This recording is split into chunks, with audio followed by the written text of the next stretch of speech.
जैसे आपना चरण कोटि कोटि धन्यवाद। पण आप परम पूज्य एक क्षण मनोज कुमार जी બોમ્બે બિરાજો છો આપ શ્રી 1-2 વર્ષો થઈ ગયા છે જે આપ શ્રીને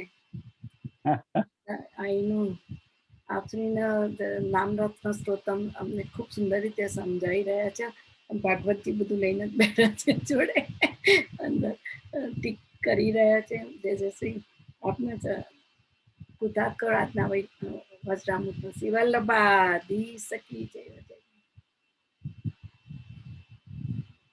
चिंता संतान हंतारो यत्पादाम्बुजरेणव प्रियानान्तान्निजाचार्यान् प्रणमामि मुहुर्मुहुः यदनुग्रहतो जन्तुः सर्वदुःखातिगो भवेत् तमहं सर्वदा वन्दे श्रीमद्वल्लभनन्दनम् अज्ञानतिमिरान्धस्य ज्ञानाञ्जनशलाकया चक्षुरुन्मीलितं येन तस्मै श्रीगुरवे नमः।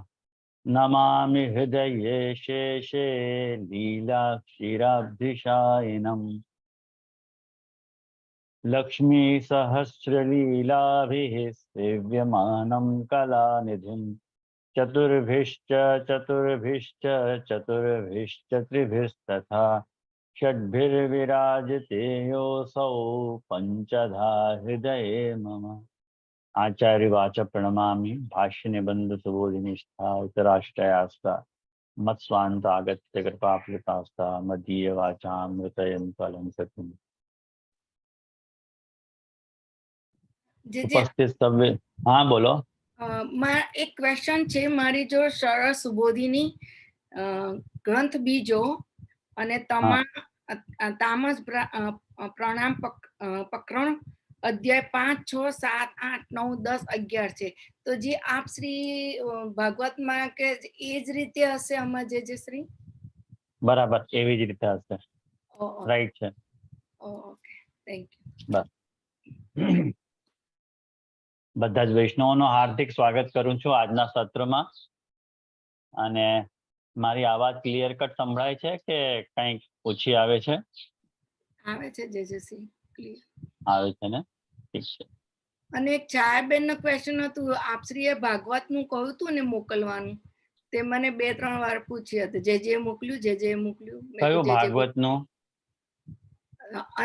આપ ઓનલાઈન પરથી અમને મોકલવાના હતા ને વોટ્સઅપ કરવાના હતા ને મને અચ્છા એ દીપાવલી અભિનંદનની પુસ્તિકા એ તો ભાગવતનું કંઈક કહેતા હતા ભાગવતનું મને યાદ નથી તો મને યાદ અપાવો તો જે કહેતા હતા એ છે ક્લાસમાં પ્રેઝન્ટ છે હા બોલે છે જે દંડવત પ્રણામ હા બોલો હા હું છાયા બોલું છું જે આપસી સાથે વાત કરી હતી કયા એનામાં સત્સંગમાં તો જે આપ શ્રી જે ભાગવતજી માંથી સમજાવી રહ્યા છો ને તો મને એની પીડીએફ ફાઇલની આપને મેં વાત કરી હતી આપશ્રીને તો આપશ્રીએ કહ્યું તો કે હું કોશિશ કરીશ મોકલવાની એમ ઓનલાઈન અચ્છા અચ્છા ભાગવતજી હા પીડીએફ ફાઇલ અચ્છા એટલે તમને કેવી ભાગવતજી જોઈએ છે એટલે ગુજરાતીમાં જોઈએ છે સોરી ગુજરાતીમાં ભાગવતજી તમને જોઈએ છે કે હિન્દીમાં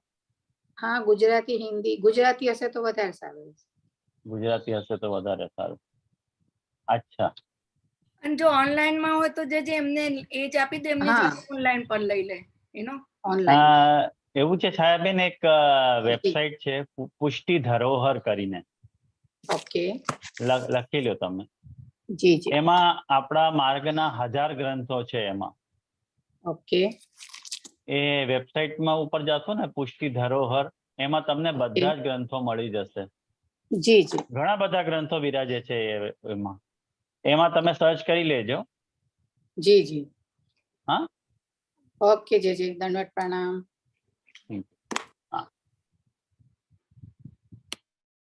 तो वैसे अपने को शायद 1.5 बरस भयो है अपने नाम रत्ना के स्तोत्र को प्रारंभ भय और मेरा ये प्रयास है कि हर वैष्णव भागवत सु परिचित हो जाए, और महाप्रभु जी ने जो भागवत के 7 अर्थ प्रकट करके जो पुष्टि सृष्टि पे जो ये महत्व उपकार किए है, वो आपको उद्धार निष्फल नहीं हो जाए, वाके लिए ये प्रयास है कि हर वैष्णव भागवत पढ़तो हो जाए, और ऐसे ही नहीं, बराबर व्यवस्थित रूप से भागवत को पढ़तो हो जाए। वाके लिए जो है ये प्रयास है, वाके लिए मैंने ये संगति विचारी हती। तो भगवान जाने कितनो चलेगो ये नाम रत्नाकर स्तोत्र। तो मैं एकदम आराम से ही जा रहा हूँ, वहां मैं कोई इतनी उतावल कर भी नहीं रहा हूँ। तो जैसे अपन को हर नाम की संगति भागवत के साथ ढूंढनी है, तो शांति से जाना पड़ेगा, उतावल से कोई लाभ नहीं होएगा। वैसे नियम के अनुसार आज अपनो 43rd नाम है कृष्ण लीलैक सर्वस्व। तो कृष्ण लीला ही जिनके लिए सर्वस्व है, कृष्ण लीला जिनके लिए सर्वस्व है, ऐसे श्री गोसाई जी, ये बात, ये नाम को अर्थ है। तो सबसे पहले या नाम के अर्थ में या नाम के व्याख्यान में श्री देवकी नंदन जी क्या आज्ञा कर रहे हैं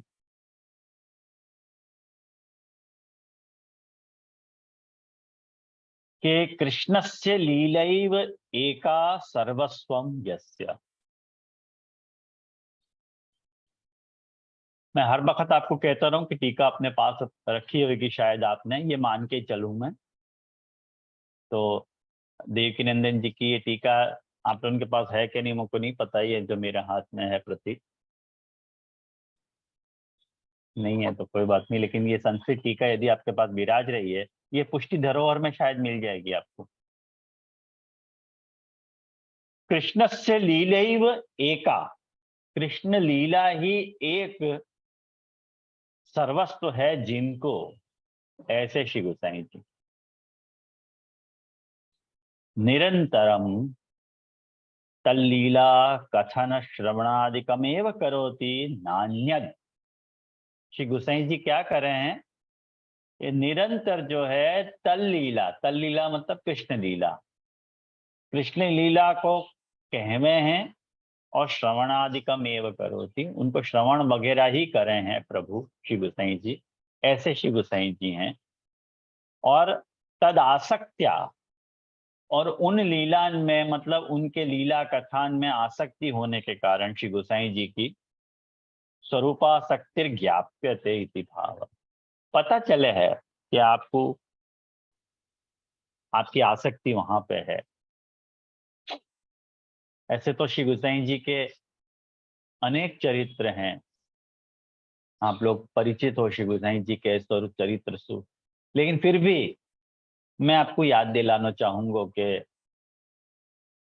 अपने यहाँ को बड़ा एक मार्मिक प्रसंग है कि कृष्णदास अधिकारी ने श्री गोसाई जी को 6 महीना का विप्रयोग दियो। तो ये वो वक्त समय की बात है जब गोपीनाथ जी लीला पधार गए, और उनके पुत्र एकमेव पुत्र श्री पुरुषोत्तम जी को तिलकायत बनाने का अवसर आया हो। तो तब कुछ संप्रदाय के द्वेषी ने पुरुषोत्तम जी को तिलकायत बनाने के चक्कर में, वैसे नियम से पुरुषोत्तम जी को ही बनना चाहिए तो, लेकिन कुछ विद्रोही ने ऐसे भड़काया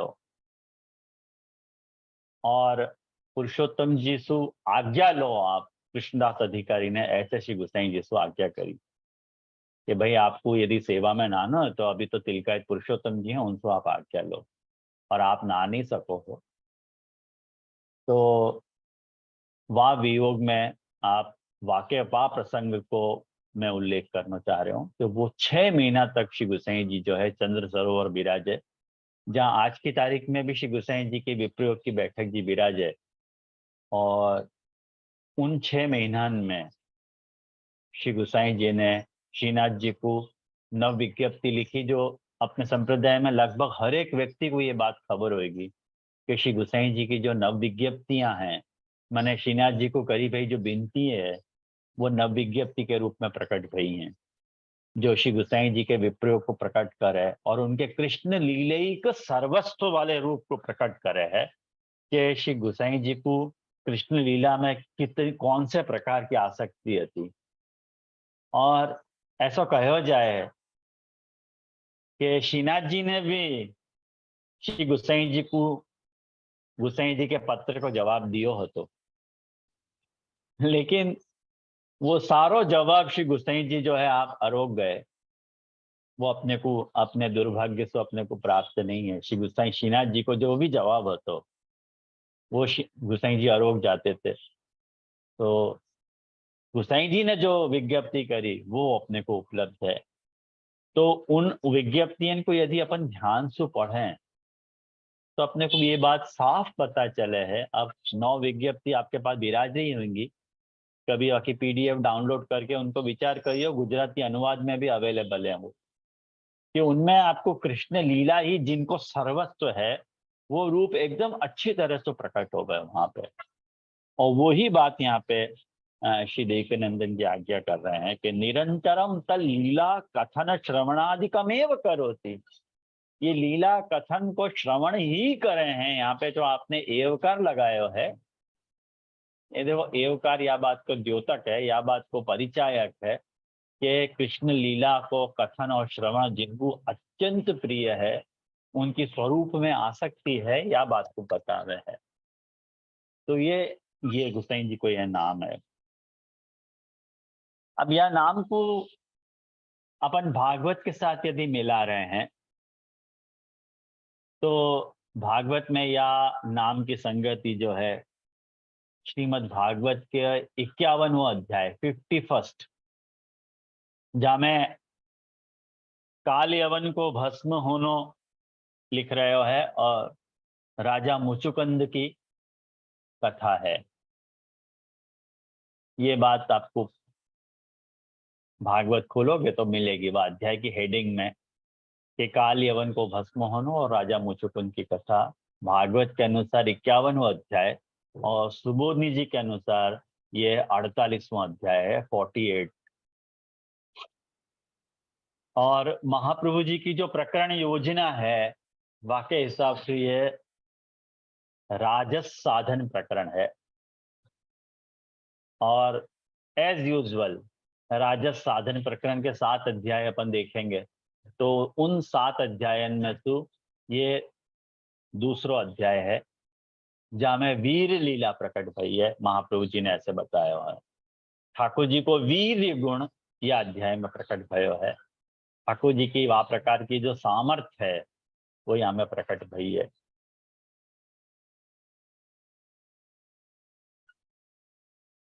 याको कृष्ण लीलैक सर्वस्व या नाम से अपन जोड़ेंगे कैसे, सबसे बड़ी समस्या ये है।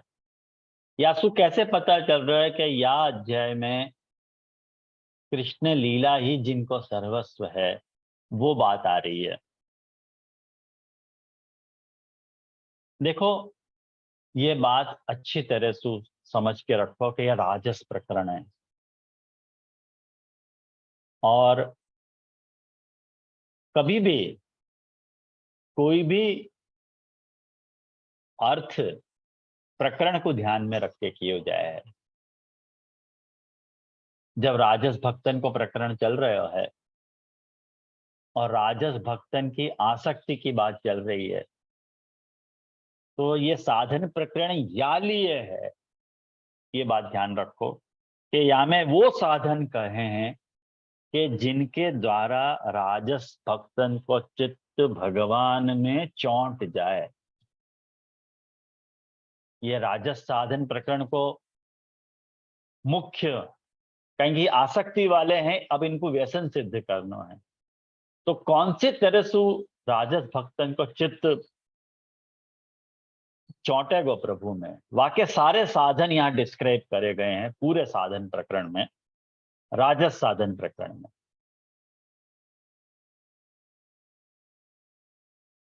और एक बात और नोट करके लिखो ये बात, कारण कि बहुत काम लगेगी ये सब बातें आप लोगों को, कि राजस भक्तन को जो दुख है वो भगवान स्वयं निवारण करें।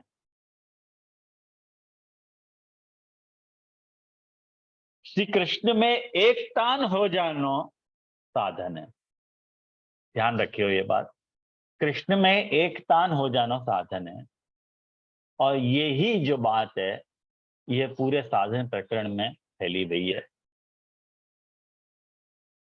अपन सीधे भागवत पे आवे। भागवत को 51वां अध्याय काल यवन को भस्म होनो आप खोलो और राजा मुचुकुंद की कथा आ रही है। देखो ये मुचुकुंद कौन है, तो पहले यह बात को समझ लो। और काल यवन को मैंने अपने पिछली क्लास में काल यवन के बारे में बताया तो कि ये राजा जरासंध को मित्र है, तो वो मैंने पूरी कथा आपको जरा राक्षसी वाली सुनाई थी, आप लोगों को याद होगी। तो ये काल यवन जो है तो राजा जरासंध को मित्र तो, और ये बहुत ही शक्तिशाली है तो काल यवन। और या के बारे में आप लोग पढ़ोगे तो आपको पता चली जाएगी। और वह काल यवन को कोई मतलब वध नहीं किया जा सकता। तो काल यवन में ऐसी सामर्थ्य थी। तो वाके वध को एकमात्र उपाय है तो कोई के श्राप सुई मरे। और वो श्राप काल यवन को कैसे दिलवानो या की सारी तरकीब अध्याय में प्रकट पड़ी। और या लीला के द्वारा राजा मुचुकुंद को चित्त भगवान में चौंटे, कहीं कि राजा मुचुकुंद जो है राजस है। वो क्यों राजस है मैं भी आपको बताऊंगा ये बात। तो ये राजा मुचुकुंद कौन हते? देखो इक्ष्वाकु वंश की बात मैं बताऊं। अपने इक्ष्वाकु वंश जहाँ में रामचंद्र जी भय, इक्ष्वाकु वंश के बहुत ही एक प्रतापी राजा भय महाराज मांधाता। महाराज मांधाता के जो पुत्र थे वो ये राजा मुचुकुंद हते। और ये मुचुकुंद जो हते वो ब्राह्मण के परम भक्त थे। एक बार क्या भयो कि सारे देव जो हैं असुरन से भयभीत हो गए। असुरन ने एक जबरदस्त आक्रमण देवताओं के ऊपर कियो और वह आक्रमण के कारण सारे देवताएं भयभीत हो गए। और रक्षा के लिए उनके पास कोई सेनापति है तो नहीं। तो सारे देव जो है भयभीत होकर राजा मुचुकुंद के पास गए और यूं कही कि मुचुकुंद के आप हमारो जो है वो सेनापति बन जाओ और हमारी रक्षा करो, हमारी तरफ से युद्ध करो। ये महाराज जो है मुचुकुंद हते स्वभाव से ही जो है बहुत ही दैवी हते और भक्त भी हते। तो देवतान की प्रार्थना इन्हें स्वीकार ली। और जब तक देवतान को अपना कोई दूसरो सेनापति मिलो नहीं तब तक ये देवतान की तरफ से असुरन से लड़ते रहे। और जब इनको देवतान को कार्तिकेय के रूप में अपना नया सेनापति मिल गया तब इन लोगों ने सारे देवतान ने राजा मुचुकुंद से विनती करी जो है आप जो है अब हमारे लिए आपने अपनो लौकिक बहुत छोड़ो है, सारो राज्य अकंटक राज्य छोड़ दियो हमारे लिए, अब आप विश्राम करो। एक बात बताऊं आपको कि जा समय सारे देवता ने मुचुकुंद को ये बात कही कि आप विश्राम करो, वह वक्त तक राजा मुचुकुंद को सारो लौकिक परिवार खत्म हो गया। तो राज्य भी खत्म हो गया, तो परिवार भी खत्म हो गया। तो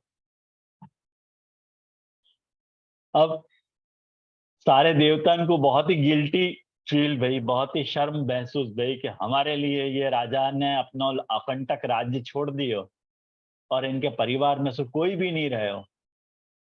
तो इनने देवता ने राजा मुचुकुंद से ये बात कही कि हम आपको प्रसन्न होकर कुछ वरदान देना चाहें। आप हमारे से कुछ मांग लो, बस हम आपको मोक्ष तो नहीं दे सके, कारण कि मोक्ष तो विष्णु भगवान ही दे सके हैं, लेकिन मोक्ष को छोड़ के आप हमसे कछु भी मांग लो। ऐसी बात राजा मुचुकुंद देवतन ने कही। ये राजा मुचुकुंद जो हते वो बहुत थके भय हते, तो देवतन ने सोने को वरदान मांग लियो कि मुझको मैं सो जाऊं, मुझको कोई डिस्टर्ब नहीं करे।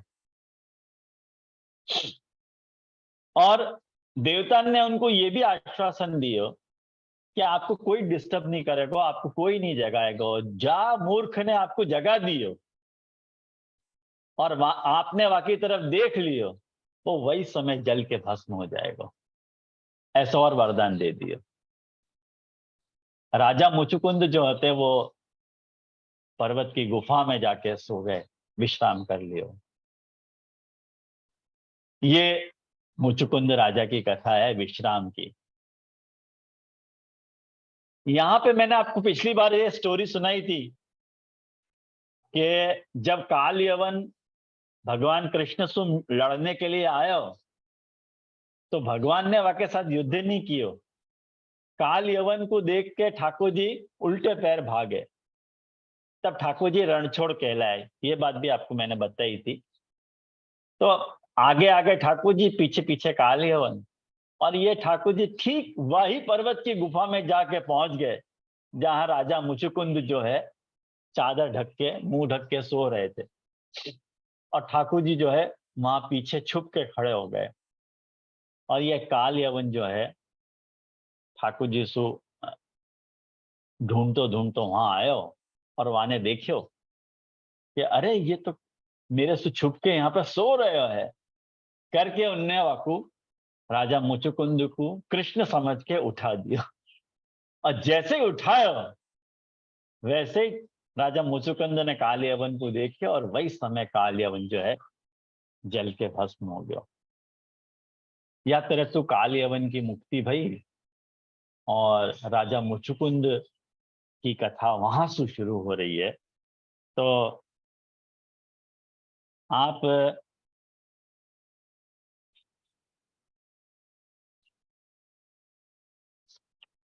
देखो श्लोक नंबर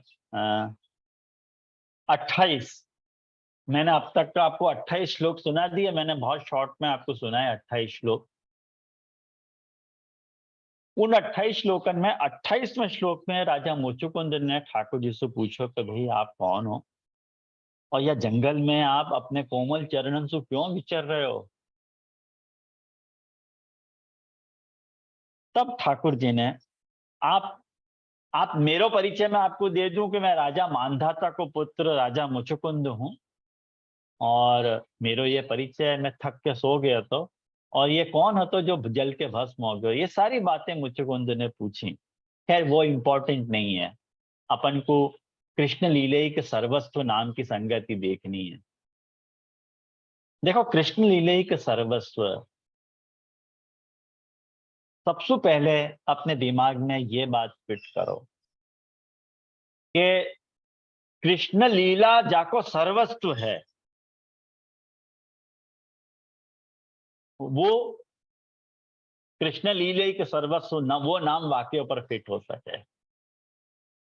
यहां पे कृष्ण लीले के सर्वस्व नाम राजा मुचुकुंद पे फिट हो रहा है।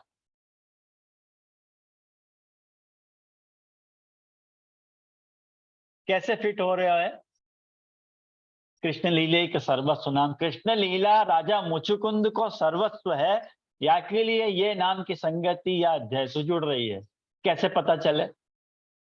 महाप्रभु जी या कि सुबोधनी जी में बहुत इंटरेस्टिंग बात बता मैं कि राजा मुचुकुंद ने भगवान कृष्ण की जो है 13 श्लोकन से स्तुति करी है। फैंटास्टिक बात है ये। मैं आपको एक एक या की बात बताने वाला हूं आज, वो आप लोग नोट करके रखोगे तो आपको कृष्ण लीले के सर्वस्व ऐसा लगेगा कि बिल्कुल यही अध्याय में से उभर के आ रहे हो। 13 श्लोकन से क्यों स्तुति करी भाई? तो महाप्रभु जी बतावे कि 12 प्रकार का काल है। काल के कितने प्रकार हैं? 12। है ना। देखो 33 देवताएं हैं ना, 12 आदित्य, 11 रुद्र, 8 वसु, इंद्र और प्रजापति। देखो 33 हो गए। 33 प्रकार के देवता हैं। 33 कोटि नहीं है, 33 प्रकार हैं। वो मैं आपको पहले बात भी ये बात बताई थी आपको कि 33 करोड़ देवता नहीं है, 33 प्रकार के देवता हैं। और कोई 33 कहते हो तो होंगे भी भाई, अपने को क्या पता। लेकिन वास्तव में प्रकार ये है। तो ये जो 12 आदित्य हैं, तो 12 आदित्य मतलब 12 काल, यानी अपने यहाँ ये जो अपने को हर वर्ष चल जातो जा रहे हो है, वो अपने को खातो चलो जा रहे हो है। जैसे हर जो 1 वर्ष जा रहे हो वो अपनी आयु को खा रहे हो है, यानी ये काल को भगवत रूप मानो गए हो है। तो 12 आदित्य हैं, 12 काल है, 12। और यदि 12 महीना में एक काल हो, मैंने 1 वर्ष जावे तो वाकू एक काल मानो गयो है। ऐसे काल के तो बहुत सारे प्रकार हैं। मैंने अपन या तो वर्ष के रेस्पेक्ट में सोच रहे हैं। ये काल को भगवान को दूसरा रूप ही माना जाए वैष्णव। काल के एक रूप नहीं है, वाके भगवत रूप है। अपन वाकू साल के 6 महीना के, 3 महीना के, 1 महीना के, 15 दिन के, 8 दिन के, 1 दिन के रेफरेंस में वाकू सोचे हैं। आपने ध्यान दिया होगा तो आपको पता चलेगी ये बात कि जा बखत अपन ठाकुर जी को पंचामृत स्नान करा है, वा बखत ये काल के सारे रूपन को अपन बोले हो। जैसे विक्रम संवत के राक्षस संवत्सर चल रहे हो है, या संवत्सर का नाम क्या है, राक्षस संवत्सर। तो देखो साल आ गए। फिर अपन बोले दक्षिणायन, बोले दक्षिणायन मतलब 6 महीना को जो काल है वाकू उत्तरायण और दक्षिणायन बोले, वो 6 महीना का काल। वाके बाद 3 महीना में वाकू डिवाइड करें अपन, वाकू अपन ऋतु से डिवाइड करें। वाके बाद महीना में डिवाइड करें। ये जो 12 मास है, चैत्र वैशाख जेठ अषाढ़ सावन भाद्रपद आश्विन कार्तिक मार्गशीर्ष पौष माघ और फागुन, ऐसे 12 महीना में वाकू डिवाइड करें। फिर वाकू 15 दिन में डिवाइड करें, भाई ये कृष्ण पक्ष है, ये शुक्ल पक्ष है। वाके बाद वाकू 7 दिन में डिवाइड करें, फिर वाकू 1 दिन में डिवाइड करें कि भाई आज ये तिथि है, कल दूसरी तिथि है। वाकू भी अपन और फर्दर डिवाइड करें, वाकू प्रहर में डिवाइड करें, 3-3 घंटा के काल में। वाकू फिर भी नक्षत्र में डिवाइड करें अपन। ऐसे काल की ये तो मिनट है, सेकंड है, वहां बहुत काल की वैरायटी है। और एक बात आपको वैसे यहाँ बताना जरूरी तो नहीं है, लेकिन काल की बात चल रही है, यानी वो मुझको मेरे मुंह से निकल जा रही है वो बात कि एक बात समझो, काल को अपन यहां तक परिमाण माने हैं कि जैसे अपन तो 5-10 सेकंड को भी काल मान ही रहे हैं कि भाई ये 1 सेकंड, 2 सेकंड, 3 सेकंड और 5 सेकंड मिला के 5 सेकंड भय, और 60 सेकंड मिला के 1 मिनट भय, ऐसे अपन मान रहे हैं। लेकिन प्राचीन लोग काल की गणना ऐसे भी करते थे कि 100 कमल के पत्ता लेते थे और वहां में सुई भोंकते थे। वो जितनी देर में जाए ना, वो भी एक काल को परिमाण है। याद तरह की काल को परिमाण भी मानो गया है। और या काल के परिमाण को लक्ष्य गोपीजन कर रहे हैं गोपी गीत में। आप देखोगे गोपी गीत तो आपको पता चलेगी। खैर, तो ये 13 श्लोकन सु 12 श्लोकन सु ने बिचुकुंद ने ये काल 12 यानी 12 श्लोक भय, और 13वां श्लोक जो है ऐसे प्रभु की शरणागति मुझको स्वीकार नहीं है करके 13वां श्लोक शरणागति वालों है। तो यह प्रकार से महाप्रभु जी ने अपने को बताया है कि ये 13 श्लोक जो है वो 13 श्लोक से स्तुति राजा मुचुकुंद ने क्यों करी है। तो वो जो स्तुति है मुचुकुंद की, श्लोक नंबर भागवत के 46 से लेकर के 58 तक।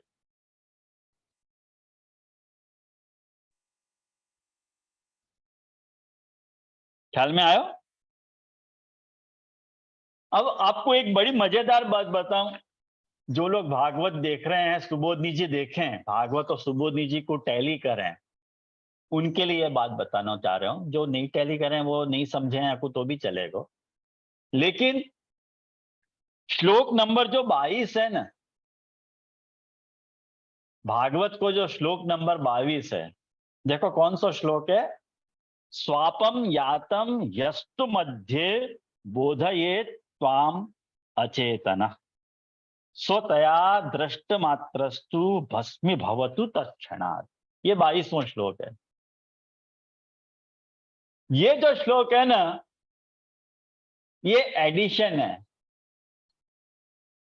ऐड किया गया श्लोक है महाप्रभु जी के हिसाब से। मूल भागवत को श्लोक नहीं है ये। महाप्रभु जी ने आके ये श्लोक मिले ही नहीं है। ये 21वें के बाद सीधो 23वां श्लोक मिले है। यवने भस्मसान्नीते भगवान सात्वत ऋषभ, ये श्लोक मिले। ये बीच को श्लोक 22वां मिले ही नहीं है। या लिए सुबोधनी जी के अनुसार एक श्लोक कम है, भागवत के हिसाब से एक श्लोक ज्यादा है। अब मैं जब एक सुबोधनी जी देख रहे हो तो अब सुबोधनी जी में श्लोक ही टैली नहीं हुए हैं। हम महाप्रभु जी ने खुलासा किया कि भी एक्स्ट्रा का श्लोक है, ये मिलेगा कहां से अपन को। तो आपको ये बता दूं कि जब काल यवन भस्म हो गया तो मैं ठाकुर सोते समय आपको यदि कोई मूर्ख जगा देगा बीच में तो वो जल के भस्म हो जाएगा। ये वाला जो श्लोक है वो ऐड किया गया है बाद में। कौन ने ऐड किया पता नहीं है, लेकिन ये एडिशन वाला श्लोक है। ख्याल में आयो आप लोगों को ये बात? या के लिए ये जो भागवत के हिसाब से 46वां श्लोक है, वो सुबोधनी जी के हिसाब से 45वां श्लोक है। जो लोग सुबोधनी जी से आपको टैली करेंगे उनको फिर ये एक श्लोक को अंतर दिखेगा। और आप लोग कहोगे कि जे को बराबर मालूम नहीं पड़ी, कुछ भी नंबरिंग कर दी है। ऐसी बात नहीं है, मैंने नंबर टैली किया है और फिर आपको बता रहा हूं। तो मैं आपको यह समय भागवत जी के हिसाब से बताना चाह रहा हूं। वो तो आपको नॉलेज के लिए मैंने आपको ये बात बताई कि आपको समझ में आ रहा है। आप लोग मूल भागवत जी सामने रखो और श्लोक नंबर 46वां देखो, जहां सु राजा मुचुकुंद भगवान की स्तुति प्रारंभ कर रहे हो। ये देखो, विमोहितो अयम जन ईश माया, ये वाला श्लोक है 46वां श्लोक। अब मैं आपको महाप्रभु जी ने जो पॉलिसी अपनाई है या मैं वो आपको बता दूं कि पहले जो 3 श्लोक हैं 46, 47 और 48, या में राजा मुचुकुंद मूढ़ता बता रहे हो, अपनी मूढ़ता। मतलब एक तामस मूढ़ता होवे है, एक राजस मूढ़ता होवे है और एक सात्विक मूढ़ता होवे है। मूढ़ता मतलब समझो ना, बेवकूफी। मूढ़ता मतलब बेवकूफी। मतलब कैसी बेवकूफी? तामस बेवकूफी, राजस बेवकूफी और सात्विक बेवकूफी आदमी कैसी कैसी करे है, वो बात यहाँ पे बता रहा है। एक बात आपको बताऊं, आपको ऐसा लगेगा कि यहाँ में तामस बेवकूफी को मतलब क्या, राजस बेवकूफी को मतलब क्या और सात्विक मूढ़ता को क्या मतलब है। या को सीधो कनेक्शन आपको गीता में मिल जाएगा। गीता को 14वां अध्याय यदि आप देखोगे, गीता को 14वें अध्याय में गुणत्रय विभाग योग है और गीता के 14वें अध्याय में ठाकुर जी ने सात्विक, राजस और तामस लक्षण सब बताए हैं। तो वहां में मैंने ये गुण मनुष्य को, जीवात्मा को कैसे बांधे हैं, ये गुण सत्व गुण कैसे बांधे हैं जीव को, राजस गुण जीवात्मा को कैसे बांधे हैं, ये सब बारीकी ठाकुर जी ने अर्जुन को बताई है। कि वहां में ठाकुर जी यूं कह रहे हैं कि सत्व गुण जो है ना, सुख के संबंध से जीव को बांधे। जब बखत जीव को सुख को संबंध होवे ना, और ज्ञान को जो वाको अभिमान है वासु वो सत्व गुण सु बंध जाए। अच्छा, रजोगुण जीवात्मा को कैसे बांधे? तो ठाकुर जी कह रहे हैं कि कामना और आसक्ति जब जीव में पैदा होवे तो वो रजोगुण सु बंध जाए। बहुत ही फैंटास्टिक बातें हैं ये सब। और अज्ञान जब उत्पन्न होवे जीव में, प्रमाद, आलस्य, निद्रा वगैरह, तो ये सब तामस गुण में पैदा करें। ये तामस गुण से जीवात्मा बंध जाए। तो इन 3 गुणन से जीवात्मा के बंधने का प्रकार ठाकुर जी ने गीता में ये 14वें अध्याय में बताया है। वो ही बात पॉलिसी पकड़ के चलोगे तो महाप्रभु जी आपको तामस मूर्ता क्यों कह रहे हैं, ये बात आपको समझ में आएगी कि राजा मुचुकुंद ये बात कह रहे है कि जगत के सब प्राणी जो हैं आपकी माया से मोहित हो रहे हैं। देखो ये तामसता है, मोहन जो है ना वो तामसता है। ये तामस गुण को मुख्य स्वभाव है कि वो मोहन करे। जैसे एक बात समझो आपको, ये तामसता कैसे समझोगे? एक सीधी सादी गुजराती भाषा में आपको मैं बताऊं कि जा वक्त आदमी जो है, जाको मान लो रसगुल्ला बहुत प्रिय होवे, वो रसगुल्ला को मुंह में धरे ना सब कुछ भूल जाए। ये मोहन है, ये मोह है, ये तामसता है। तामस गुण क्या करे है? मोहन करे जीव को। तो वो बात देखो यहाँ पे राजा मुचुकुंद भी कह रहे हैं कि वो आपस में अनर्थ होकर अनर्थ में ही फंसे रहे, मोहित होकर के घर गृहस्थी के झंझट में फंस जावे। जो सारे दुखन को जो मूल स्रोत है वो है। मैं बहुत बारीकी में और बहुत डिटेल में नहीं जा पाऊंगा वैष्णव, बहुत डिटेल में तो मैं नहीं जा पाऊंगा, लेकिन जितना मैं जा सक रहा हूं उतना जा रहा हूं। वाक्य बात 47वें श्लोक में देखो राजस मूर्ता बताई जा रही है। अब राजसता को मुख्य गुण क्या है आप याद रखो। राजसता को मैंने आपको बताई थी बात कि जो है वो कामना और आसक्ति से जीव बंध जाए है। ये राजस गुण को बंधने को प्रकार है। तो देखो यहाँ पे यही बात तो कह रहे हैं कि मनुष्य जीवन मतलब वो यूं कह रहे हो कि विशेष सुख के लिए सारो प्रयत्न करते हुए घर गृहस्थी के अंधेरे कुएं में पड़े रहते हैं। ये बात देखो राजा मुचुकुंद कह रहे हैं कि नहीं 47 श्लोक में, ये राजस गुण सु बंध गयो है जीव, ऐसा कह रहा है। वाक्य बाद 48वें श्लोक में सात्विक गुण सु जीव बंध रहे है। सात्विक मूर्ता को राजा मुचुकुंद बता रहे है कि वो यूं कह रहे हैं कि देखो मैंने कही थी सात्विक गुण के बंधने का प्रकार क्या है, याद रखो सुख के संबंध सु बंधे आदमी, ये सात्विक बंधने का प्रकार है। तो हमें वही बात तो कह रहे हैं कि मैं राज्य लक्ष्मी के मधु सु मतवालो हो गयो। तो ये देखो सुख के संग सु जीव बंध गयो, खुद अपनी बात बता रहे हैं कि मेरे में या तीनों प्रकार की मूर्ता है, मैं आपकी शरणागति स्वीकार रहा हूं। और वाक्य बात देखो तामस मूर्ता, राजस मूर्ता और सात्विक मूर्ता राजा मुचुकुंद ने बताई। और 49वें श्लोक में 3 श्लोक जो आ रहे हैं 49, 50 और 51, ये जो 3 श्लोक हैं वहां में राजा मुचुकुंद वाके खुद में रहे हुए जो दोष हैं वो बता रहे हैं। हर एक को वर्कआउट करने को मेरे पास समय नहीं है, लेकिन इनकी आप सुबोधनी जी पढ़ोगे ना तो बहुत ही फैंटास्टिक सुबोधनी जी है इन सबन की, कि यहाँ में राजा मुचुकुंद ने खुद में रहे हुए दोष कन्फेस किए हैं कि मेरे में ये दोष है महाराज। वो अपनी बात बता रहे हो कि मैंने क्या क्या किया अपने जीवन में, खुद अपना वर्कआउट करके अपने दोषन को ठाकुर जी के सामने गिना रहे हो कि मैंने ये दोष किए हैं जीवन में। कारण कि ठाकुर जी सामने साक्षात खड़े हुए हैं, खड़े हैं ठाकुर जी साक्षात, तो ये स्तुति कर रहे हैं राजा मुचुकुंद। तो देखो 6 श्लोक हो गए,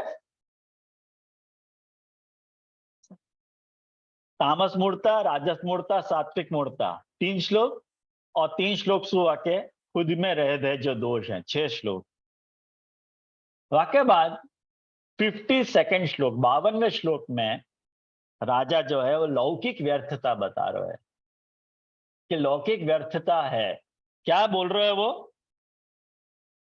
लौकिक व्यर्थता कैसी है कि जाने अपने सारे दिशान पे जाने अपनी विजय पा ली है। देखो वो ये बोल रहे है कि जिसने सारी दिशाओं पर विजय प्राप्त कर ली है, जासू लड़ने वालों संसार में कोई नहीं रह गया है अब। लेकिन वो जो व्यक्ति है, वो व्यक्ति विषय सुख भोगवे के लिए स्त्रियन के पास जावे है और वाके हाथ को खिलौना बन जावे। कितनी व्यर्थ बात है ये। लौकिक व्यर्थता बता रहे हैं हमें राजा मुचुकुंद कि देखो ये लौकिक व्यर्थता है। क्या भयो ने सब पूरे राज्य पे विजय प्राप्त कर ली तो, लेकिन वो घर गृहस्थी के झंझट में पड़ के स्त्री के वश हो जावे और वह को पालतू पशु बन जावे है। ये आप लोग स्त्री वर्ग को बुरो मत लगे हो, ये भागवत में जो बात है वो मैं आप लोगों को बता रहा हूं, ये मेरे गांठ की बात नहीं है। अब आके बाद नेक्स्ट श्लोक में वैदिक व्यर्थता बता रहे हैं।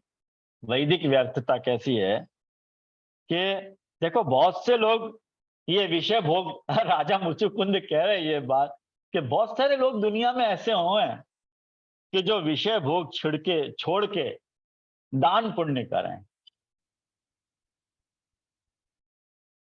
और मैं फिर जन्म लेके सबसे बड़ो परम स्वतंत्र सम्राट हूं, ऐसी कामना रख के तपस्या करें।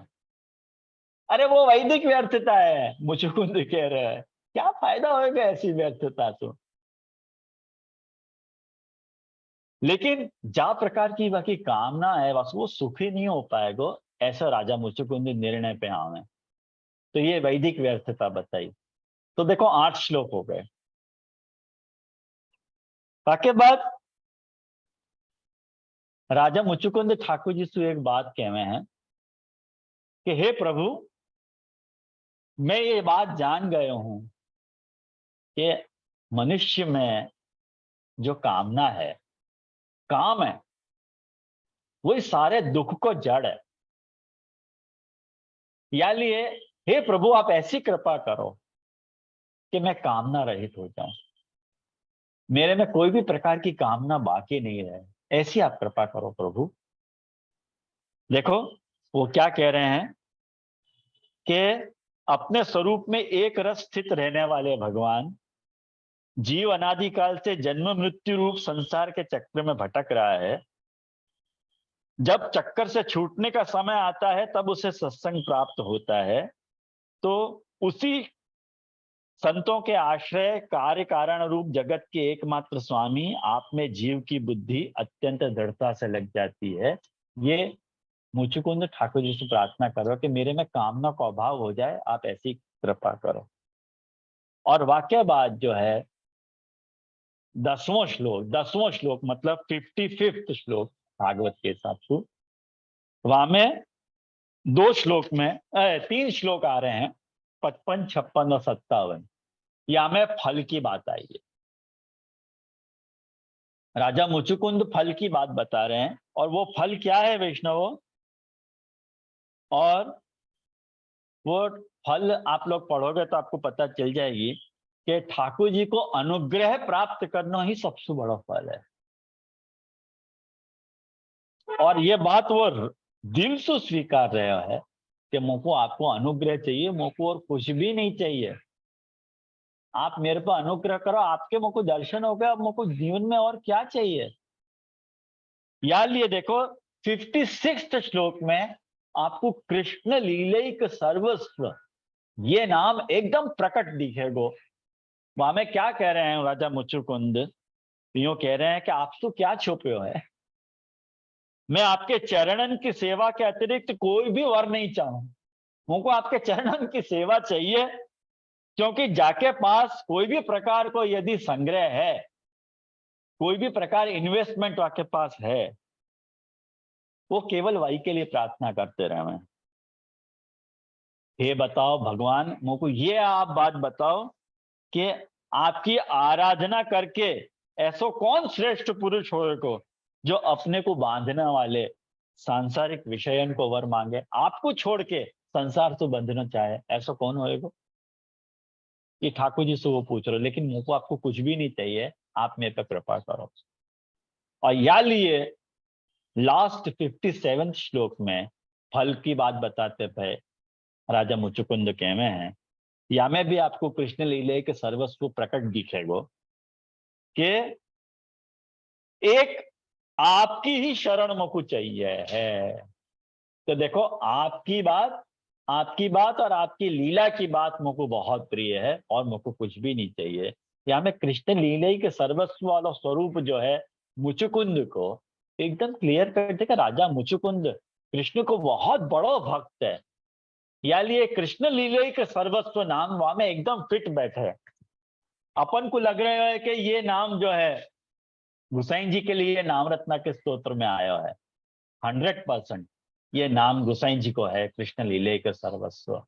लेकिन जब अपन याकू भागवत संगति करते बे या नाम को राजा मुचुकुंद से अपन मिलावे, तो राजा मुचुकुंद के लिए भी अपने को कहना पड़े कि नहीं नहीं, ये बात राजा मुचुकुंद पे एकदम फिट बैठ रही है करके 11वें श्लोक में ये देखो ठाकुर जी को ये क्या कह रहे है। ये शरणागति स्वीकार रहे हो लास्ट श्लोक में 58 श्लोक में वो कह रहे हो कि मैं अनादिकाल सु अपने कर्म फलन को भोगते भोगते बहुत दुखी हो रहे हो, तो और उनकी जो दुखद ज्वाला है वो मुझको दिन रात सताती रहती थी। और मेरे 6 शत्रु, देखो 6 शत्रु की बात बता रहा है। 6 शत्रु कौन से हैं आदमी के? 5 इंद्रिय, 5 इंद्रिय और एक मन, ये वाकई 6 शत्रु हैं। 5 इंद्रिय और एक मन, ये शांति नहीं हो रहे थे कभी। षड़मित्रो अलब्ध शांति कथनचित, ऐसे कह रहे हो राजा मुचुकुंद। या लिए मैं आपकी शरणागति स्वीकार रहा हूं। देखो ठाकुर जी के लिए वो 3 बात कह रहे है। अब उन 3 बातों को एक्सप्लेन करने को आज समय नहीं रह गया है, लेकिन आप लोग सुबोधी देख लीजिए। ठाकुर जी के लिए 3 बात कह रहे हो। कौन सी 3 बात है? कि ठाकुर जी अभय देने वाले हैं, एक ठाकुर जी जो है मृत्यु और शोक से छुड़ाने वाले हैं, मृत्यु से अमृत है मतलब मृत्यु से छुड़ाने वाले हैं, और शोक दूर करने वाले हैं। ये ठाकुर जी को 3 स्वभाव है जो ठाकुर जी के चरणारविंद में रहो गयो है। या लिए मैं आपकी शरणागति स्वीकार रहा हूं। तो इन स्तुति को पढ़ के अपने को ये लगे कि नहीं, वास्तव में कृष्ण लीले के सर्वस्व जो है वो राजा मुचुकुंद के लिए एकदम फिट बैठने वाली बात है। राजा मुचुकुंद के लिए फिट बैठने वाली बात है। त्या लिए अपन ये अध्याय की संगति या नाम सु करी अपने ने। तो खैर आप लोगों को यह की संगति कैसी लगी मुझको आप जरूर बताइए, और कोई प्रश्न हो तो पूछ सकते।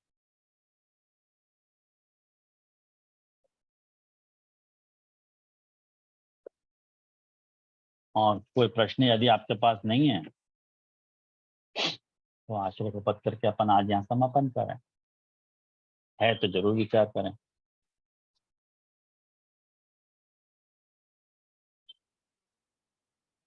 होस्ट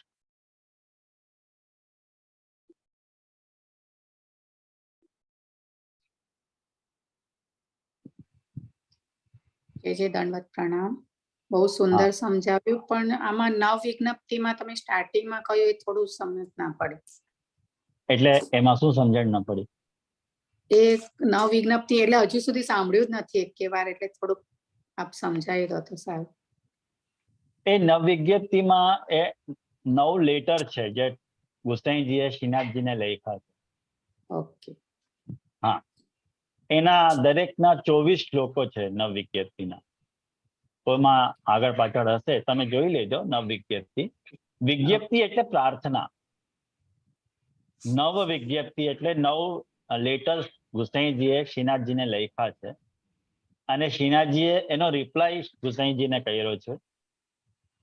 અને શ્રીનાથજીએ જે રિપ્લાય કર્યો ને એ આપણને અવેલેબલ નથી,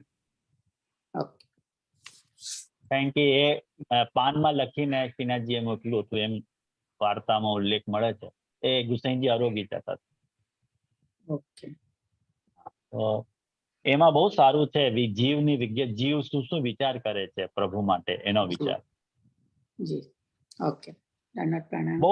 બહુ ફેમસ ગ્રંથ છે, દરેક પુષ્ટિ માર્ગીને લગભગ ખબર છે આ ગ્રંથ નવ જી. વિકેટથી. એ મને લાગે હમણાં બેસતા હશે, આપણે એકવાર બોલીએ. હા હા, એટલે જ મેં કહ્યું, મેં સાંભળ્યું નથી. અમારે સેશન કર્યું તું પહેલા એક વલ્લભે જે આના માટે, બહુ સુંદર છે. અચ્છા અચ્છા અચ્છા અચ્છા. તમે આગલા જી. જોશો ને શ્રીનાથજી વાત્રમ, એમાં કંઈક તમને જોવાનું મળી જશે. જી હા, તો આશ્રયનું પદ આપણે કરીએ. મેં સ્મિતાબેનને મોકલ્યું તું એક પદ, જે ગ્રુપમાં તમે સેન્ડ કરી દેજો. જે મેં મૂકી દીધું, મોકલી દીધું ને? તો આપણે એ પદ કરીએ.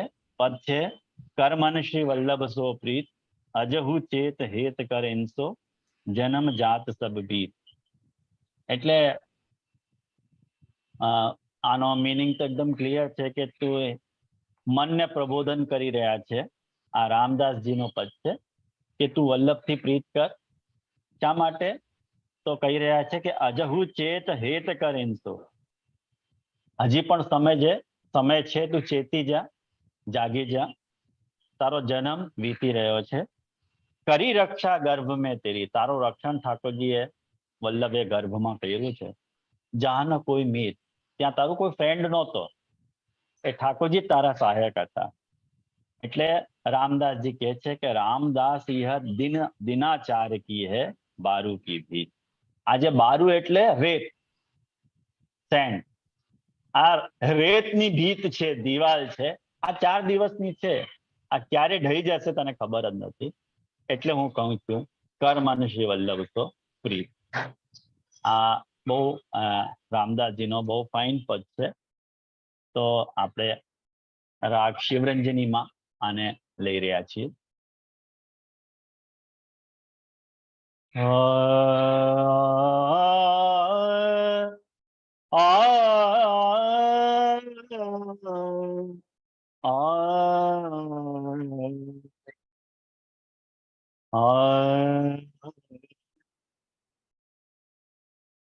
કર્મન શ્રી વલ્લભ સો પ્રીત, કર્મન શ્રી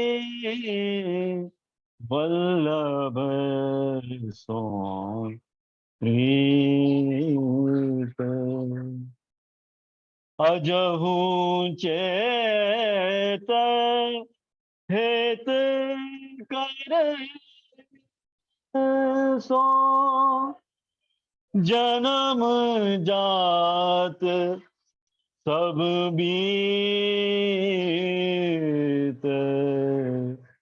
કર્મન શ્રી વલ્લભ સો પ્રીત, કરી રક્ષા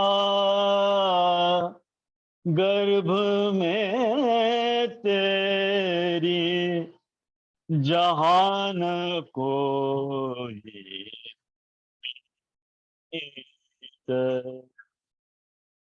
रामदास यह दिनाचार की है बारू की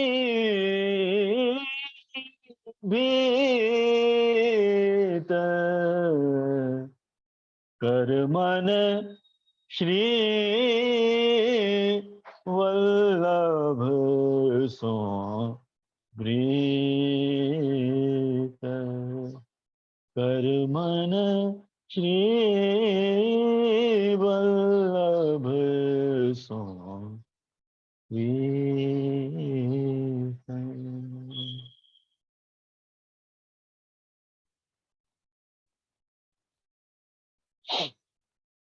બધાને નવરાત્રીના ઉત્સવની ખૂબ બધાઈ. અને દશેરા આવી રહ્યો છે, શરદ પૂનમ આવી રહી છે, એ બધા જ ઉત્સવોની અગ્રિમ બધાઈ. અને જય શ્રી કૃષ્ણ ગ્રુપમાં એટલે હું દીપાવલી અભિનંદનની પત્રિકા મોકલીશ. મેં પ્રયાસ કર્યો છે કે હું દર વર્ષે દીપાવલીના અભિનંદનના રૂપમાં એક પત્રિકા બહાર કાઢું છું અને મહાપ્રભુજીએ જે પુરુષોત્તમ સહસ્ત્રનામ ગ્રંથ પ્રકટ કર્યો છે એ પુરુષોત્તમ નામ સહસ્ત્રમ ગ્રંથમાં મહાપ્રભુજીએ એક ઠાકોરજીના નામની જે રચના કરી છે એ કયા સ્કંધના કયા અધ્યાયમાંથી લીધેલો છે એની વ્યાખ્યા શ્રી રઘુનાથજીએ પ્રકટ કરી છે. એટલે નામચંદ્રિકા નામની ટીકા શ્રી રઘુનાથજીની, ગુસાઈજીના પંચમ કુમાર છે, એમને નામચંદ્રિકા નામથી પુરુષોત્તમ નામ સહસ્ત્ર ઉપર એક ટીકા લખી છે અને એ ટીકામાં આખરીએ મહાપ્રભુજીએ નામ ક્યાંથી પ્રકટ કર્યા એનો ઉલ્લેખ રઘુનાથજીએ કર્યો છે. પણ આપણા દુર્ભાગ્યથી એટલે 80% નામ ક્યાંથી મળ્યા છે એ બતાવ્યું નથી રઘુનાથજીએ. એટલા માટે મેં પ્રયાસ કર્યું છે કે એ શ્લોકો ગોતીને ત્યાં ટાંક્યા છે કે આ શ્લોક કદાચ મને લાગે છે કે મહાપ્રભુજીએ આ નામ આ સ્કંદના આ અધ્યાયના આ શ્લોકથી કદાચ લીધો હશે. તો આ વર્ષે ચતુર્સ્કંદનો ટર્ન છે, વારો છે. તો ચતુર્સ્કંદ ઉપર કુલ જે 98 નામ છે ઠાકોરજીના અને એમાં 84 નામ એવા છે કે જે સંગતિ રઘુનાથજીએ બતાવી નથી, એ મેં એમાં બતાવવાનો પ્રયાસ કર્યું છે.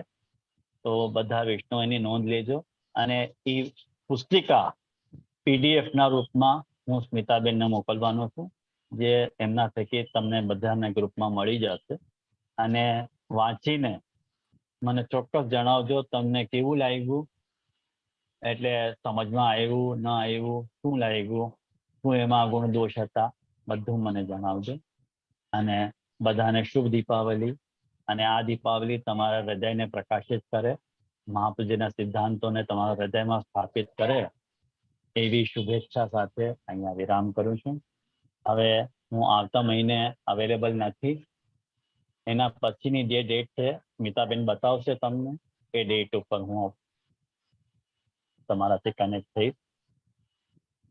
એક ડેટે આપશ્રીએ હા પાડી હતી, મેં 2 ડેટ આપી હતી ને, તો એક ડેટમાં આપ દિવાળી પહેલા હા બિરાજ. બરોબર, 21 તારીખ 21 ઓક્ટોબર.